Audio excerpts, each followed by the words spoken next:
যে টাকা আপনাদেরকে দিতে আসবে প্রথমে আপনাদের কার্ডের ফোল্ডার তুলবেন, তুলে দৌড় মারবেন, সেজন্য গিয়ে খাবার মধ্যে পড়ে।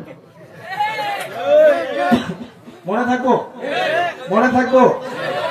আর যে টাকা দিবে না, দিতে আসবে না, তখন সে বিশ্বাস মনে রাখতে হবে যোগ্যতার অনেকগুলো মাপকাঠি আছে।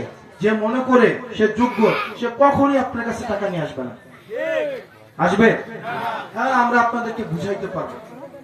অনেকেই আছে দেখবেন চা দোকানে বয়া বয়া কয়, আও যত কথাই কোক লাভ নাই, নির্বাচন তো ভোটের আগের দিন রাইতে কয়নি।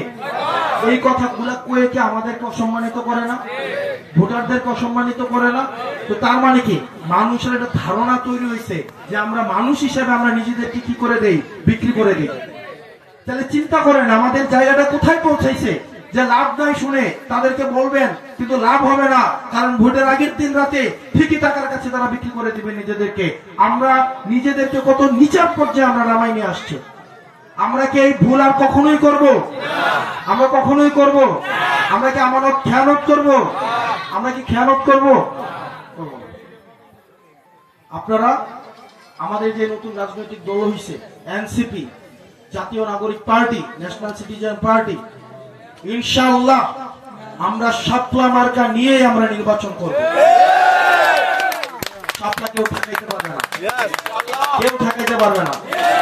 আমরা নির্বাচন কমিশনকে আমরা বলতে চাই, আপনারা নির্বাচন কমিশনের যে দায়িত্ব, আমরা দেখতে পাচ্ছি নির্বাচন কমিশন তার দায়িত্ব যথাযথ পালন করছে না। তার রিমোট কন্ট্রোল অন্য জায়গায়। নির্বাচন কমিশন আগারগা থেকে পরিচালিত হওয়ার কথা ছিল, কিন্তু নির্বাচন কমিশন পরিচালিত হচ্ছে অন্য কোন জায়গা থেকে। এটা রিমোট কন্ট্রোল, রিমোটটা অন্য জায়গায় আছে। সুতরাং নির্বাচন কমিশন, আপনি যদি মনে করে থাকেন যে আপনারা, ওনারা বলছে ওনারা শাপলা কেন দিবেন, এটা নাকি ব্যাখ্যা করবে না। কি করবে না? ব্যাখ্যা করবে। তারা শাপলা দিবে না কেন, এটা নাকি কি করবে না? ব্যাখ্যা করবে না। জনগণ আপনাদের ব্যাখ্যা ছাড়া আপনাদের কোন সিদ্ধান্তকে কদিন পরে দেখা যাবে, নির্বাচনে দেখা যাবে একটারা কাইটটা ভোট ইয়া করে লিখছে, সাফাই লিখছে, তখন যদি জ্ঞান কি হয় তারা সাফাইছে জ্ঞান, না আমরা এটার ব্যাখ্যা দিতে পারবো না। আমরা নির্বাচন কমিশনকে একটা স্বৈরাচার কমিশন হিসেবে আবার আমরা দেখতে পাচ্ছি।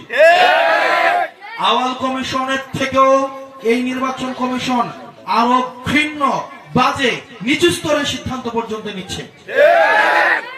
আমরা দেখছিলাম না আওয়াল কমিশন, আগের কমিশন, এর আগের কমিশন ছিল নুরুল হুদা কমিশন। নুরুল হুদা কমিশনের যে ছবিটা, আমার মনে হয় এটা আগারগাঁও, নুরুল হুদার যে জুতার মালার একটা ছবি আছে না, এটা আগারগাঁওয়ে সবচেয়ে বড় করে একটা ছাপাই দিতে হবে। এটার একটা ভাস্কর্য লাগানো উচিত যে জুতা যে দায়িত্ব অবহেলা করলে কি ধরনের পরিণত হয়। আমাদের চিফ ইলেকশন কমিশন একটা স্পাইনলেস একটা কমিশন হিসেবে আমরা দেখতে পাচ্ছি।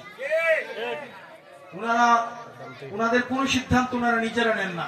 ওনাদের সিদ্ধান্ত আমরা স্পষ্টতে দেখতে পাচ্ছি, তাদের সিদ্ধান্ত নেওয়ার ক্ষেত্রে তারা কোন না কোন ভাবে এক্সটার্নাল ফোর্স দ্বারা তারা প্রভাবিত, তারা বহি এক্সটার্নাল ফোর্স দ্বারা তারা প্রভাবিত। সুতরাং ইলেকশন কমিশনে যারা আছেন, আপনারা বাংলাদেশপন্থী হয়ে, জনগণপন্থী হয়ে আপনারা আইন মেনে আপনাদের সিদ্ধান্ত নেবেন। একটা সাংবিধানিক প্রতিষ্ঠান কখনোই স্বেচ্ছাচারী ডিসিশন নিতে পারে না, কখনোই স্বেচ্ছাচারী ডিসিশন নিতে পারে না। আবার আমরা দেখতে পাচ্ছি আমাদেরকে বিভিন্ন ভাবে, আমাদেরকে বিভিন্ন রাজনৈতিক দলের মধ্য দিয়ে হুমকি দামকি দেওয়া হয় যে আমরা যেন শাপলা চাওয়া থেকে আমরা যেন পিছিয়ে আসি। শাপলা যদি জাতীয় ন্যাশনাল এমব্লেম হওয়ার কারণে শাপলা যদি রাজনৈতিক দলের প্রতীক না দেওয়া যায়, তাহলে ধানের শীষকে বাতিল করতে হবে।